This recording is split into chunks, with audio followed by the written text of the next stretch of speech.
Hi friends, another mini vlog. ఈరోజు అయితే మా పాపను ఉయ్యాల ఫంక్షన్లో అయితే వేస్తున్నాము. మాకు చిన్న మొక్కు ఉందనమాట. పాప పుడితే గుళ్ళోనే ఉయ్యాల ఫంక్షన్లో వేద్దాము అని చెప్పి.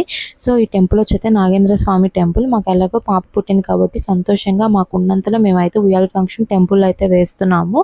సో ఈ ఆంటీ వచ్చి ఏంటంటే నాగేంద్ర స్వామి ఆమెలో వచ్చి సహనం చెప్తారనమాట. సో ఇంకా ఆమె చేతుల మీదగానే వేస్తే పిల్ల మంచిగా ఉంటుందని ఒక చిన్న నమ్మకం మాకు. సో ఆమె చేతులతోనే ఫస్ట్ అయితే దేవుడి దగ్గర అయితే పెట్టి అండ్ పుట్ట దగ్గర పెట్టి తర్వాత ఉయ్యాల్లో వేస్తారనమాట. సో అట్లాగే మా పాపను కూడా అలాగే చేసి ఉయ్యాల్లో అయితే వేశారు. ఆమె దీవించిన తర్వాత ముఖ్యంగా తల్లి తండ్రి దీవెనలు కంపల్సరీగా పిల్లలకైతే ఉండాలి. ఇంకా ఉయ్యాల్లో వేసిన తర్వాత ఆంటీ దీవించిన తర్వాత మేమైతే మా పాపనైతే దీవించాం అనమాట. మీరు కూడా బ్లెస్ అయితే చేసేసేయండి, మా పిల్లకి ఎప్పుడూ సంతోషంగా ఆరోగ్యంగా ఉండాలి అని చెప్పి. ఏమున్నా లేకపోయినా, ఆస్తులున్నా లేకపోయినా మెయిన్గా మనకైతే ఆరోగ్యం అయితే ఉండాలి. మీరు కూడా ఖచ్చితంగా బ్లెస్ అయితే చేయండి. మీ బ్లెస్ అయితే ఎప్పుడు కూడా మా పాపకైతే ఉండాలి. అంతండి video. Bye bye. Do subscribe.